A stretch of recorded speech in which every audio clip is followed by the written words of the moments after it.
Have you ever stood before a choice so painful it made your heart ache? When your little girl, the only one you have left after unbearable loss, clings to a man with a shattered past, a man who once drowned in alcohol, a man who lost his own daughter because of it, what would you do? Would you risk trusting a broken soul just because, for the first time, your child finally smiles again? Or would you coldly tear them apart, determined to protect her from the chance that tragedy could strike twice? This is no fairy tale. It's a collision between past and present, between wounds that never healed and the desperate need to feel loved again. A millionaire father who can't control his daughter's heart, a housekeeper who would do anything to protect her, and an old janitor standing on the razor's edge between guilt and his final chance at redemption. So if it were you, what would you choose to forgive and give a second chance, or to reject him for the sake of absolute safety? Listen to this story with your whole heart. And if you find a piece of yourself somewhere in it, don't forget to like, share, and subscribe for more journeys that will take you to the very edge of human emotion. Evening at the Riverside Estates in New York. Tall glass windows glowed with soft golden light, their reflections shimmering across the lake out front. From a distance, Daniel Rowe's mansion looked like a modern palace, quiet, magnificent, and yet cold. Inside, a scream tore through the silence. "Don't touch me." A crystal vase shattered against the marble floor. 7-year-old Clara Rowe, her curly blonde hair tangled, her wide blue eyes filled with panic, clutched a worn-out teddy bear to her chest. She backed into the corner like a frightened bird. In front of her stood a young nanny, trembling, whispering apologies, her hands shaking in fear. Clara screamed again, hurled the teddy bear at the nanny, and bolted from the room. Bare little feet slapped against the freezing hallway tiles, leaving behind only the helpless sigh of a household that no longer knew what to do. At the far end of the corridor stood Daniel Rowe, 45 years old, tall, broad-shouldered, his chiseled face a regular on the covers of financial magazines. The tailored black suit he wore from a day of meetings hadn't even been taken off yet. But in that moment, the commanding aura of a billionaire CEO was gone. He just stood there, frozen, watching his daughter run past him, too afraid to even reach out and hold her. It had been over a year since his wife's tragic car accident. Since then, Clara had turned into a ghost inside this mansion. 6 nannies had already quit, unable to handle her outbursts. 3 therapists had failed to get her to speak more than a few broken words. People say money can buy anything. Daniel knew the truth. There are wounds no amount of money can heal. He walked slowly into the massive living room, where Laura Grant, the family's longtime housekeeper, was waiting. Laura was in her 50s, her silver-streaked hair neatly tied back, her posture firm, her dark dress proper and crisp. She had served the Rowe family for more than 2 decades. Discipline and order were her creed. "She's having another episode," Laura said in a low voice, glancing at Daniel. "Mr. Rowe, I think it's time. She needs a special facility. Keeping her here, it's not working." Daniel sank into the leather armchair, pressing his elbows to his forehead. His hands trembled, so different from the steady hands that once signed billion-dollar deals without hesitation. "I've tried everything. Laura, I can't force her. I don't know what else to do." In that moment, he wasn't a titan of the tech world.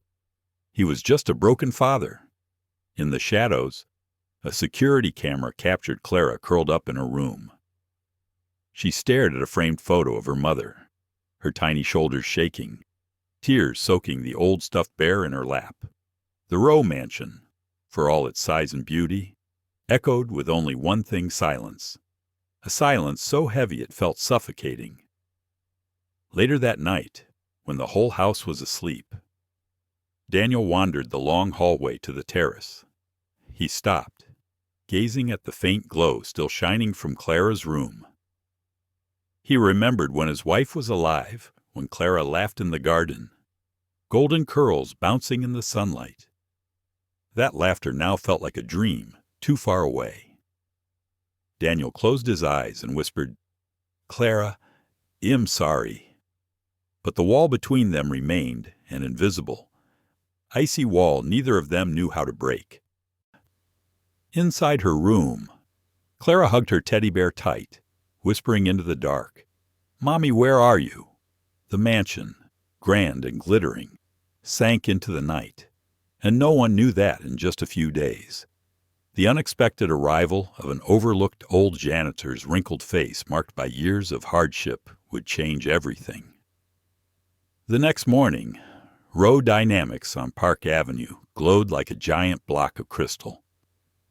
Employees in sharp suits rushed through security gates, laptops in hand, their voices buzzing with urgent phone calls and million-dollar meetings. No one paid attention to the man in a faded gray-blue uniform, pushing a cart with an old mop. That man was Michael Toros. For almost 3 years, he'd worked as a janitor here. His frame was thin, shoulders slightly hunched, his steps slow and deliberate. His sun-worn face was marked with deep lines across his forehead and eyes lines that made his age hard to guess. His hands were rough, thick-knuckled, the kind of hands that once belonged to a carpenter. But now, he was just another shadow in a building full of young, ambitious professionals. Michael quietly wiped the marble floors. Around him echoed the click of hurried footsteps, the talk of stock markets and new technologies. No one stopped. No one said a word to him. He was used to that.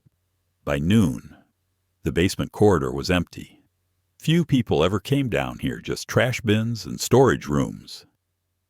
Michael was gathering garbage when he heard a soft, muffled sob. He looked up. In the far corner, a little girl with tangled blonde curls, her silk dress crumpled, bare feet pressed against the cold floor. It was Clara Rowe. Her face was red and wet with tears, clutching that same worn teddy bear. Michael froze. He didn't say a word. He knew sometimes silence carries more weight than 100 words. Slowly, he set the mop aside and lowered himself onto the floor, leaving space between them. From his pocket, he pulled out a small wooden box. The surface faded with age. He opened it. Inside was a tiny wooden bird, wings carved roughly but with care. He placed it gently on the floor, then leaned back. He didn't look directly at Clara, simply left the bird there, like an invitation. Clara's watery eyes flickered. She hesitated, then slowly reached out, her little fingers trembling. The moment she touched the bird, the crying stopped. Michael gave a small nod. A faint smile appeared on his weathered face. No questions, no explanations, just silence, letting Clara know she wasn't alone. Minutes later, Laura Grant found her. The strict housekeeper stopped in surprise. Clara wasn't screaming, was fighting. She sat quietly, clutching the wooden bird instead of her teddy bear. Laura's eyes hardened as they fell on Michael. "What are you doing here?" she demanded coldly. Michael stood, his voice low and gravelly. "Just cleaning." Laura was about to snap back when Clara tugged at her sleeve. "I want to keep it." Her voice was tiny, raspy from crying, but it was the first word she'd spoken in weeks. Laura froze. She couldn't believe what she'd heard. Slowly, she turned toward Michael, her face caught between suspicion and disbelief. That evening, Daniel Rowe returned to the mansion, exhausted. sitting in his study. He flipped through the home security footage, and then he stopped. On the screen, Clara in the basement hallway, holding a small wooden bird. Beside her, Michael Torres sat silently, a gentle look in his eyes. Daniel leaned forward, his heart tightening. For the first time in months, Clara was screaming, was shutting the world out. She was sitting still, calm, and her lips curved, just slightly, like she was about to smile. Daniel whispered to himself, "Claire, are you coming back to me?" And in that cold, silent mansion, a spark of light flickered from the most unexpected place of all. The next morning, the New York sky was unusually clear after a night of rain. In the garden behind the Rowe mansion, raindrops still clung to the leaves, sparkling under the sun. Clara sat quietly on the stone steps, clutching the little wooden bird in her arms. She didn't speak, but her eyes followed the sunlight streaming gently through the trees. From inside, Daniel watched her through the tall glass window. He hesitated, wanting to step outside, but afraid to break that rare moment of peace. At last, he turned away, his chest heavy with unspoken words. He knew someone had done what he and countless experts had failed to do, bring stillness to Clara's storm. And that someone was Michael Torres, the janitor no one had noticed for 3 years. Laura approached, her voice taut with unease. "Mr. Rowe, I don't think it's wise to let him get close to her. Michael, we know nothing about his past." Daniel crossed his arms, his gaze still fixed on Claire in the garden. "All I know is this for the first time in months. My daughter looks at peace, and that's enough for me to give him a chance." Meanwhile, Michael continued his routine mopping the halls, emptying bins, fixing a stuck door. But his steps were slower that day, his eyes still holding the image of a little girl hugging a wooden bird. It reminded him of his own daughter years ago, how she used to cradle the toys he carved, how she once looked at him with complete trust, until tragedy tore her away. That afternoon, Claire crossed paths with Michael in the hallway. This time, she didn't run. She didn't scream. Instead, she held out the wooden bird toward him. A small gesture, but Michael understood. It was an invitation. He lowered himself to her level and pulled from his pocket a tiny wooden boat. "I used to be a carpenter," he said, his voice rough, steady. "This is one of the last things I kept." Clara reached out, brushing her fingers over the little boat. Her lips trembled, as though she wanted to form a word, but no sound came. Michael didn't press her. He simply placed the boat next to the bird, nodding gently. Clara stared at him a moment longer, her fear softening into something new. That evening, at dinner, Laura noticed Clara's plate. The little girl didn't push it away. She sat quietly, eating bite by bite. Daniel almost dropped his spoon in shock. He looked at Laura. No words were needed. Both of them knew something was changing, but not everyone was ready to accept it. After dinner, Laura pulled Daniel aside. "I still don't trust him. That man carries a past we don't know. And don't forget, Mr. Rowe, you're not just a father. You're a billionaire. If the press finds out your daughter is spending time with a janitor—" Daniel's expression hardened, his voice firm. "Laura, sometimes what I need isn't public image. It's my daughter's laughter. Night fell. In her room." Clara carefully placed the wooden bird and the little boat side by side. For the first time in a year, she whispered a single word into the darkness. "Thank you." No one heard it. But in that instant, a crack appeared in the invisible wall around her heart. Elsewhere in the mansion, Michael sat alone.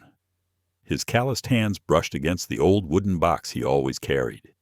His eyes grew distant, lost in memories too heavy to name. He knew that to help Clara, he would have to face his own shadows. And that would be the hardest thing of all. It was a rare weekend afternoon. The Rowe garden glowed under the golden wash of sunset. Daniel Rowe, a man who almost never stepped away from work, had chosen to stay home today. He sat on a bench, his eyes fixed on his daughter. Clara sat cross-legged on the grass, the wooden bird and boat in front of her. Beside her, Michael knelt quietly, his hand steady as he carved a piece of wood into the shape of a flower. Clara's eyes never left the careful strokes of the blade. The crisp sound of wood being cut echoed softly, strangely soothing. When the flower was finished, Michael placed it gently in Clara's small hands. She lifted it, studied it, and for the first time in what felt like forever, her lips curved into a fragile smile. From just a few feet away, Daniel's chest tightened. That smile had been gone for too long, and now it had returned because of a man he once thought of as nothing more than the invisible janitor. Clara suddenly stood, clutching the wooden flower, and ran toward the lake. Her little steps fumbled, and she fell. Normally, she would have screamed or withdrawn into silence, but this time, Michael simply walked over and held out his hand. He didn't rush her. He didn't lift her. He just waited. Clara looked at his rough, calloused palm, then hesitated.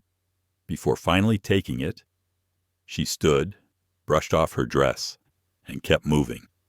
No tears, no cries. Daniel froze, his vision blurred with tears. From the veranda, Laura stood watching, her hands clenched tightly at her sides. Her heart was torn between surprise and discomfort. She had always believed discipline and strict order were the only things keeping the Rowe family from collapsing after tragedy. But here, right before her eyes, it was patience and simple, human kindness that was stitching Clara back together. That evening, Clara did something no one expected. She walked to the dining table on her own and sat down without being asked. Daniel swallowed hard, his voice trembling. "What would you like to eat?" Clara. The little girl glanced at the soup in front of her and gave the smallest nod. Daniel's shoulders shook. He drew a deep breath, fighting back tears. Later. Clara carried the wooden toys to her room. She lined them neatly on the shelf, right beside her mother's picture. Then she whispered softly, "Mommy, I have a new friend." Her room, once hollow and silent, now held warmth. That night, Daniel found Michael in the hallway, standing under the dim glow of a chandelier. "You've done something no one else could," Daniel said quietly. "I need to know why." "Why does Clara trust you?" Michael's eyes, deep and worn, held a sorrow that didn't fade. After a long silence, he answered, "Because I once lost my little girl, too.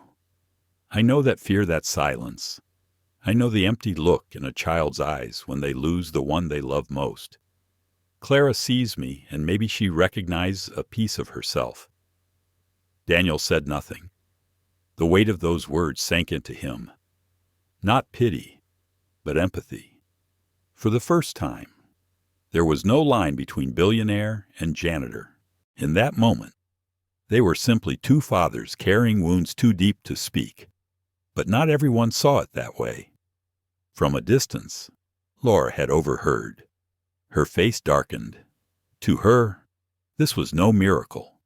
It was danger. An outsider creeping into the family broken heart. Suspicion flared inside her, smoldering like an ember waiting to burn. That night, Clara fell asleep holding the wooden flower. For the first time in a year, her dreams were not filled with screams or the blinding lights of the accident. Instead, She dreamed of her mother's gentle smile and the quiet figure of a bent old man, patiently standing by her side. The night sky hung heavy, rain hammering down against the cold stone walls of the Rowe mansion. Thunder rolled across the sky, each rumble stirring ghosts long buried. Inside the silent living room, little Clara sat curled up, clutching the wooden cat Michael had carved for her. For the first time in months, a faint smile flickered across her face. Her eyes softened by a rare calm. From a distance, Daniel watched, his heart swelling with fragile hope.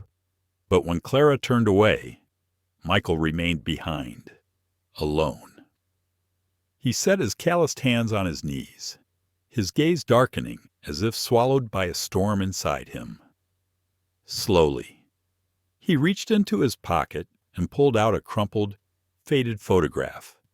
In it, a little girl with long black hair, dimples, and eyes that shone like lanterns. "Anna," he whispered, voice trembling like a broken reed in the wind. And then the storm came back. Years ago, on a night just like this, a truck skidded out of control. Michael had been holding his wife and daughter's hands until, in a single instant, the tiny hands slipped from his. His wife's scream tore through the night, then was silenced forever as red and blue lights washed over his bloodied hands. He had fallen to the asphalt, clutching the lifeless body of his child, screaming until his voice gave out. A part of his soul had died there, too. After the funeral, Michael unraveled. He sold his carpentry shop, abandoned his tools, drowned his days in cheap bottles of liquor. His house became nothing but dust and rot. Nights blurred into empty darkness, broken only by his tears and the sound of glass shattering. Years later, when he finally clawed his way back, all he had left were his scarred hands and a hollowed-out life. The janitor's job at Rowe Dynamics was the thin thread that tethered him to the world. But grief never truly died and lingered, waiting to surge like a storm. That night, Laura saw him from the shadows sitting outside in the rain, clutching that soaked photograph. Her face was cold, haunted, and the next morning, she went straight to Daniel. "Mr. Rowe," she said, her tone sharp as steel.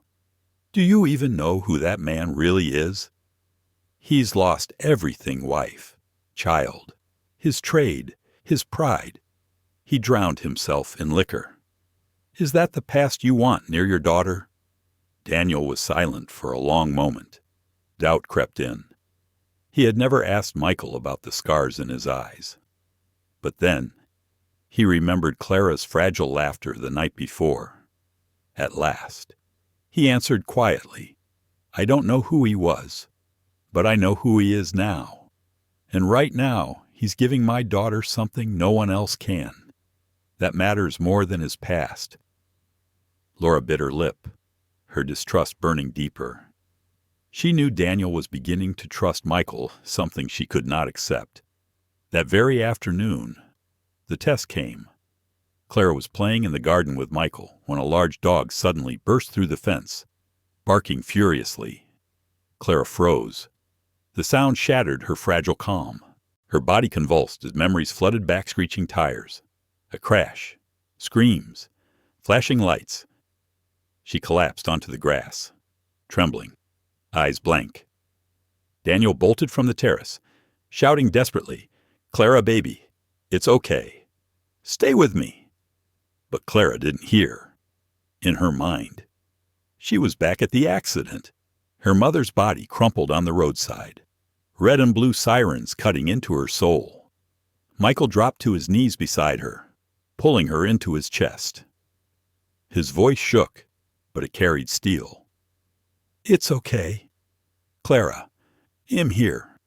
No one will hurt you. Not while I'm here. You're safe, trust me." Clara buried her face in his shoulder, sobbing, her cries tearing into his chest like knives. Michael held her tighter, as if clutching Anna all over again, this time refusing to let go. Daniel stopped in his tracks. Rain blurred his vision, tears mixing with the storm. He felt both jealousy and gratitude, a blade and a balm at once. Watching his daughter find comfort in another man's arms. That night, in the study, Daniel faced Michael, two broken men, sitting across from each other under the soft glow of amber light. "I know you've lost everything," Daniel said quietly, "but maybe that's why Clara trusts you, and for that I'm grateful." Michael lowered his head, his voice cracking. "Don't thank me. I'm not saving her. I'm just trying to fix what I couldn't save. My little girl." The words cut deep. Daniel sat in silence, knowing they both carried wounds too heavy to heal. He understood now Michael's darkness was what allowed him to reach Clara. But Daniel also knew the truth about darkness. It could heal or it could consume. And in that moment, he couldn't stop the question gnawing at his chest. What if, one day, Michael's darkness swallowed them both? In the days that followed, Clara began to change. She spent more time in the garden, sometimes even reaching for scraps of wood to tinker alongside Michael. Daniel watched quietly from a distance, his heart thawing after what felt like a long winter. But what looked like healing to him felt like danger to Laura. For over 20 years, she had been the keeper of order in the Rowe household. And to her, Michael was a dangerous variable and unstable element in a fragile equation. One morning, after Michael had left, Laura slipped into the storage cabinet where he kept his janitor's supplies. Between bottles of cleaner and rags, she found a small wooden box with a loose lock. Inside were scraps of wood, crumpled letters, and a death certificate. The name on it made her freeze. Anna Torres, 8 years old, cause a death traffic accident. Her hands shook as she sifted further hospital notes, one line searing into her eyes. Patient Michael Torres' alcoholism, psychological collapse after loss. Laura slammed the box shut, her heart pounding. To her, it was proof Michael was safe. That afternoon, she called an old acquaintance, a retired police officer who used to live near Michael's old neighborhood. They met at a small cafe. The man nodded grimly. "I remember Michael Torres. Everyone knew what happened. That accident destroyed him.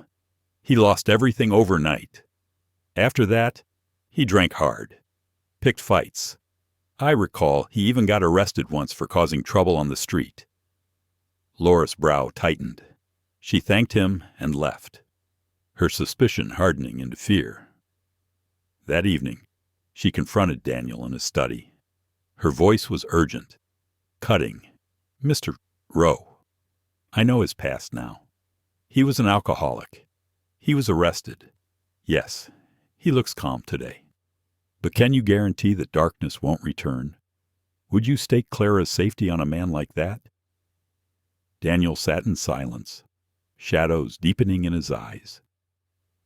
He remembered the way Michael held Clara in the garden, the way he whispered Anna through tears. But he also remembered Clara's panic when the dog appeared, how she clung to Michael as if he were her lifeline. At last, he spoke Laura. "I don't deny his past, but look at the present. Clara is coming back to life. If I cut Michael out now, she'll collapse again." Laura's lips tightened, her eyes flashing. "You're blinded by love for your daughter, but I'm not. I won't stand by and let Clara fall into the arms of a man as unstable as him." That night, Clara slept peacefully, but Michael didn't. He could feel Laura's suspicion like a shadow pressing in on him. In his small staff room, he stared at Anna's photo, silent tears dripping onto the faded paper. He asked himself the question that haunted him. Do I even have the right to be in Clara's life? Or am I just dragging her into the same darkness that once destroyed me? Sleep came in broken waves. in a dream." Anna ran toward him, her tiny hands outstretched. But when he reached for her, she dissolved into rain. Michael woke with a start, gasping, his shirt drenched in sweat. The next morning, Clara padded into the kitchen, clutching the wooden cat. Her voice was small, but clear. "Michael, can we make a horse today?" Michael's throat tightened, her eyes bright and trusting, cut through his fear. He managed a smile, but deep inside, a new dread rose in him. If Laura had her way, he might be torn from Clara, just as Anna had once been torn from him. From across the room, Laura watched, her hands clenched tight. To her, this wasn't healing. It was danger. And she knew then if she wanted to protect the Rowe family, she would have to act. Not tomorrow, not later, now. A violent storm swept through New York. Lightning tore across the sky. Thunder shook the earth, and winds howled against the towering glass windows of the Rowe mansion. In the wide kitchen, the yellow lights flickered. Laura stood rigid, her gaze sharp as a blade fixed on Michael, who was mopping the floor. She had held back long enough. Tonight, she decided to confront him. "Mr. Michael." Her voice rang out, cold as steel. "I know your past. I know about Anna, the drinking, the arrests. And you think ill allow you to keep getting close to Clara." Michael froze. The mop slipped from his hands, water splashing across the marble. His face tightened, eyes dark as a pit. Slowly, he turned to face her. "You don't understand anything." His voice was hoarse, trembling with buried pain. "I lost everything. Yes, I fell, but I would never, ever harm Clara." Laura advanced, each step deliberate, unyielding. "Exactly because you lost everything. I don't trust you. Men who've lost it all, they cling to broken children, dragging them down too. You're not protecting Clara. You're just trying to replace your dead daughter. That's not love. Michael, it's selfishness." The words cut like knives. Michael's hands shook with anger. "You think I want this?" His voice broke, rising and cracking. "You think I choose to see Clara's face and remember Anna's last breath? Do you know what it's like to hold your child, feel her slip away, and be powerless to stop it?" His voice cracked into silence, eyes blazing red. But Laura didn't flinch. "And because you're drowning in that past, you're not safe. Clara needs strength, not a man haunted by ghosts." A sound broke the standoff. From the doorway came a small, trembling voice. Clara stood there, clutching the wooden cat in her arms, wide blue eyes brimming with tears. She had heard everything. "Mr. Michael, are you going to leave me too?" Michael's breath caught. He turned, seeing Clara's tiny figures, much like Anna once had been, standing there with fear in her eyes, waiting for a promise. He stepped forward, but Laura blocked his path. "You stay away from her." But Clara broke free, running across the floor, clinging desperately to Michael's leg. Her sobs shook the room. "Don't go, I need you. I don't care about your past. I just don't want to lose anyone else." The storm outside cracked the sky in two, but her cries were louder. Michael dropped to his knees, pulling Clara into his arms, his voice shaking. "I won't leave you, Clara. Not ever." Laura stood frozen. In her eyes, shadows of fear still burned, but for the first time, doubt flickered. She had never seen Clara hold on to anyone like this, never heard her plead so desperately. Then Daniel appeared, drawn by the cries. He stopped at the kitchen doorway, stunned by what he saw, his daughter trembling in Michael's arms, Laura standing rigid like a wall of judgment. For a heartbeat, the kitchen felt like a battlefield, love. Suspicion, past and present colliding, all centered on a fragile little girl. Outside, the storm ripped across the night sky. Inside, another storm raged just as violently, one that would decide Clara's future. Rain pounded furiously against the glass windows, as if urging Daniel to finally speak. He stood in the gleaming kitchen, his heart racing as he watched Clara sobbing in Michael's arms, while Laura loomed nearby, stern, unyielding, her eyes sharp as knives, ready to cut through any fragile bond being formed. The air was so thick, so tense, it felt like a single breath could shatter it all. Daniel drew a deep breath, veins rising on his forehead. He knew this moment would decide not only Clara's future, but the fate of the entire Rowe family, and perhaps even the kind of man he would choose to be. Clara. His voice was low and deliberate. I need you to listen to me. Let go of Mr. Michael. No, Clara's cry was small but fierce. She clung tighter, as if letting go meant losing him forever. The desperation in her eyes shook Daniel to his core. He had never seen his daughter plead for anyone like this. Laura stepped forward, her tone like ice. Mr. Rowe, this has to end. If you let him stay near her, history will repeat itself. I've seen enough. Michael held Clara close, tears welling, but his voice came strong and steady. Daniel, I'm not asking you to forgive my past. I'm asking you to trust what Clara feels. She doesn't need someone perfect. She needs someone who won't leave no matter the storm, no matter the darkness. The words hung heavy in the silence that followed. Daniel closed his eyes, memories crashing over him. He remembered the night of the accident, the night his wife died. Clara was just a baby, wailing in his arms while he sat powerless, broken. He had sworn then to protect her at all costs. And now, his daughter was the one fighting to protect someone else, someone he wasn't sure he could trust. Lightning split the sky, flashing across Michael's face etched with scars of the past, yet unshaken, like a rock standing against the storm. Daniel wondered, maybe it was precisely because Michael was broken that he could step into Clara's world of fear. Daddy Clara's voice cracked, drenched in tears. I don't want to lose anyone else. I don't want to live in a big house that always feels cold. Mr. Michael, he makes me feel warm. Please, don't take him away from me. The words struck Daniel like a hammer to the heart. He turned to Laura. Her eyes were still sharp, but beneath the hardness was something real fear, not hatred, fear of reliving another loss. And Michael, he still knelt there, clutching Clara, not making promises, only holding on with desperate, unwavering eyes. Daniel stepped forward, his footsteps echoing in the silence.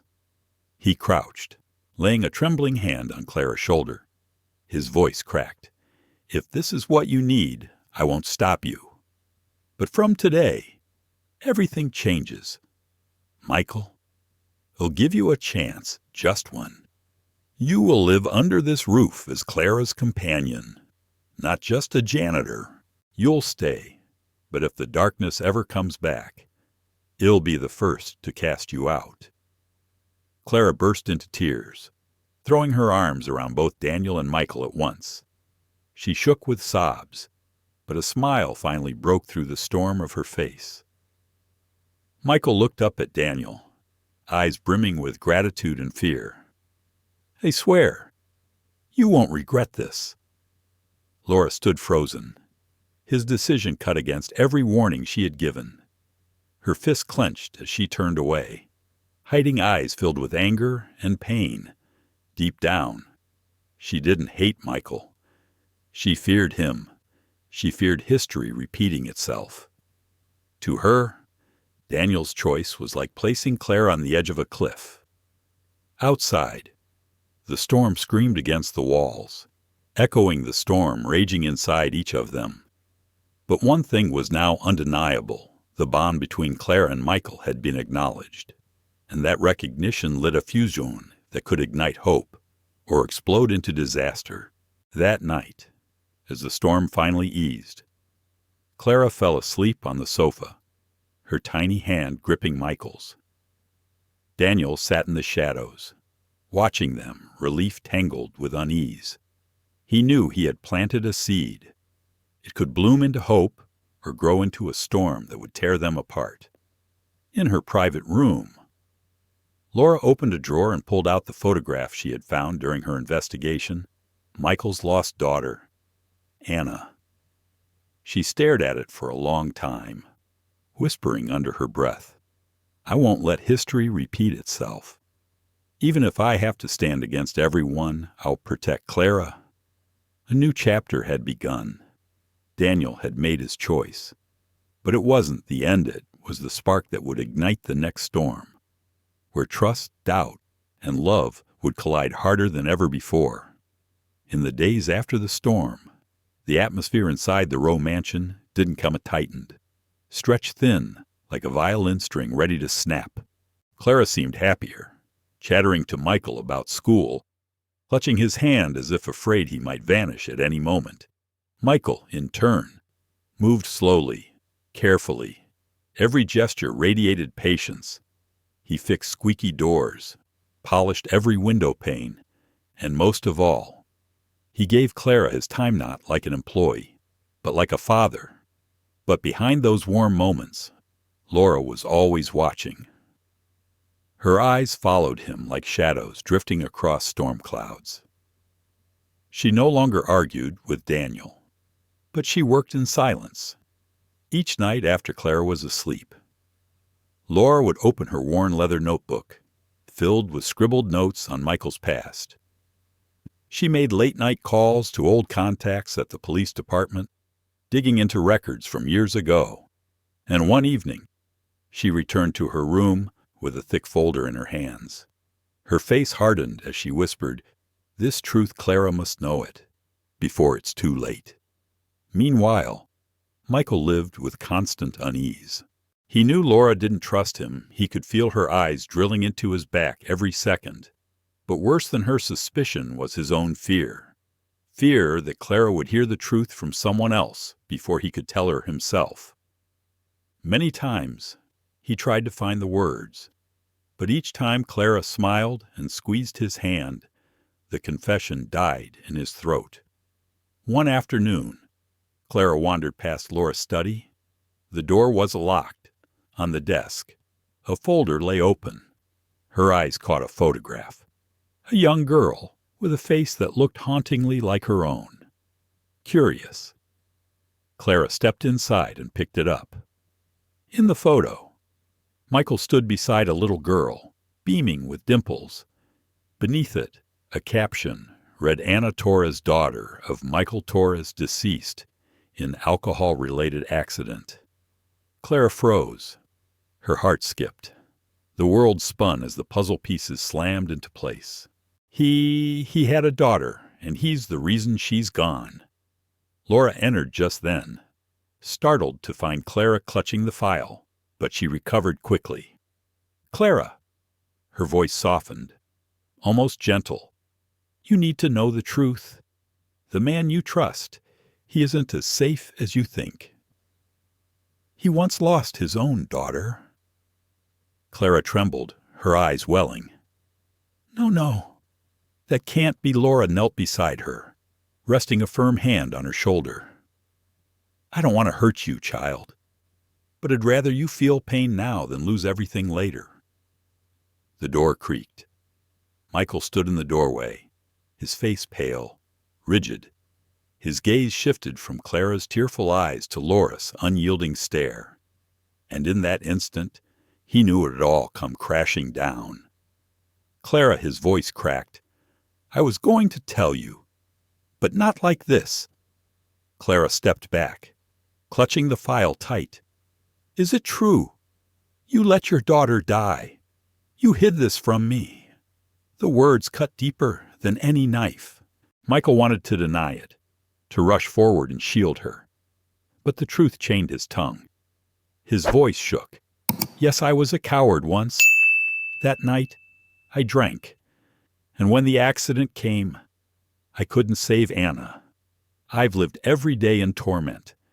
I thought if you knew, you'd leave me too. But Clara, you are the only light that's pulled me out of that darkness. Clara broke down, sobbing uncontrollably, tears streaming down her cheeks. She bolted from the room, leaving Michael collapsed on the floor, his hands covering his face, breath ragged with shame. Laura watched silently, her own chest aching. Still, she whispered under her breath, this is the truth she needed to face. That night, Daniel returned home to find Clara sobbing in her room. He held her tight, whispering questions, but all she could say was, I don't know who to trust anymore. I'm scared. I'll lose Mister Michael the way I lost Mom. Daniel felt his heart shatter. He knew Laura had acted, and he knew the truth had surfaced, but he hadn't expected it to wound Clara so deeply. He stepped out into the hall and found Michael sitting at the bottom of the stairs, hunched like a broken shadow. Their eyes met, no words, no accusations, only silence. And in that silence lay a weight heavier than guilt itself. Inside the Rowe mansion, trust that had barely begun to blossom now shattered like glass. The fragile bond between Clara and Michael was pulled so tight, it was ready to snap with the slightest touch. That morning, the New York sky hung heavy and gray. Rain drizzled endlessly, blanketing the Rowe estate gardens in a veil of gloom. Inside the mansion, the air was thick with sorrow. Clara sat curled up by the window, clutching her old wooden cat, her eyes swollen from a night of tears. Daniel stood behind her, helpless, watching his daughter shrink into her grief. Michael hadn't slept a minute since the night before. His face was hollow, his rough hands clenched so tightly they had drawn blood. He knew this was the moment of truth. Either he spoke, laid his soul bare, or he would lose the child who had become his only light. After hours of silence, Michael rose to his feet and walked slowly toward Clara. His voice was hoarse but steady. Clara, you may hate me. You may never forgive me. But you deserve to hear the truth from me, not from anyone else. The room fell still. Laura descended the staircase, her face cold, but her eyes betraying a flicker of anticipation. Daniel sat beside his daughter, giving Michael a single nod, as if granting permission. Michael drew in a breath. Yes, I lost my daughter, Anna. Back then, I was weak. I drowned myself in alcohol. When the accident happened, I couldn't save her. That guilt has followed me for 20 years. For a long time, I thought I didn't deserve to live, until the day I met you. You reminded me of Anna Butt not because I wanted to replace her. You reminded me that a child could still trust someone like me.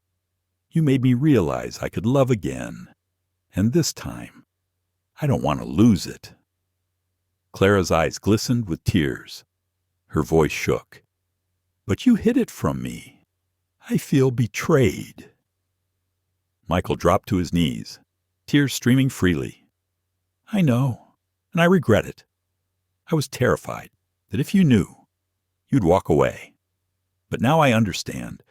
Real love can't be built on lies. Clara, if you can't forgive me today, then at least give me the chance to prove myself. Day by day. Let me show you that I will never repeat the same mistake. Silence pressed in. Daniel's hand rested gently on Clara's shoulder, letting her know the choice was hers. Clutching the wooden cat to her chest, Clara trembled. A memory of her mother flickered through her mind, how she had been taken away in an accident, leaving behind an unhealed wound. Michael carried a past just as broken. Yet instead of running, he was begging for the chance to stay. Clara's lips quivered as she stepped toward him. "I don't know if I can forgive right away," she whispered. "But I don't want you to disappear. I don't want to live in this big house filled only with shadows.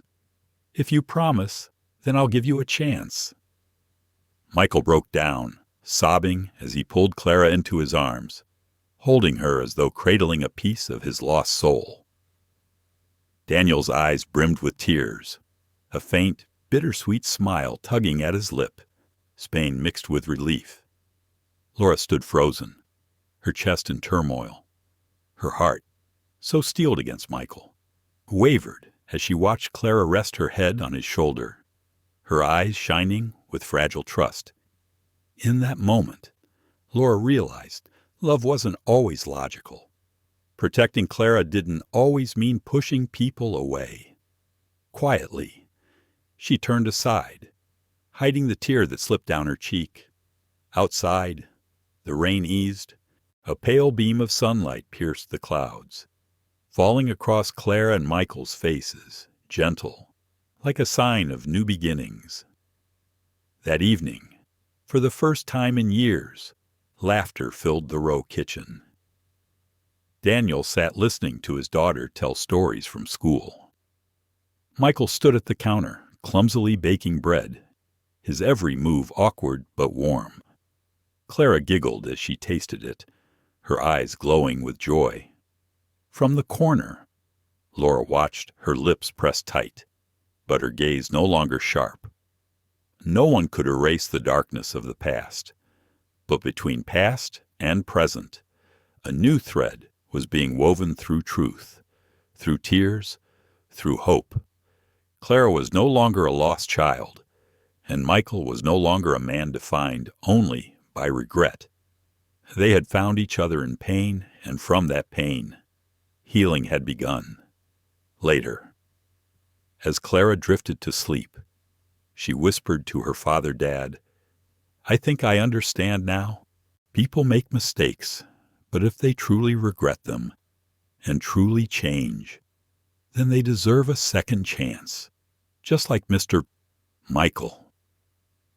Daniel held her close, his tears warm against her hair. He knew Clara had grown that day. Outside, the storm had passed. The sky was clear. The storm had left its scars, but it had also washed the air clean for a new dawn. And inside the Rowe mansion, for the first time in years, it felt less like a cold house and more like a home, a place where past and present could walk forward together. The message of this story is not just about forgiveness, but about the courage to face mistakes head on. Sometimes, the most broken people are the ones who understand best what it means to stand up again. And in love, no one is truly lost, so long as they are willing to change, and so long as someone believes in them.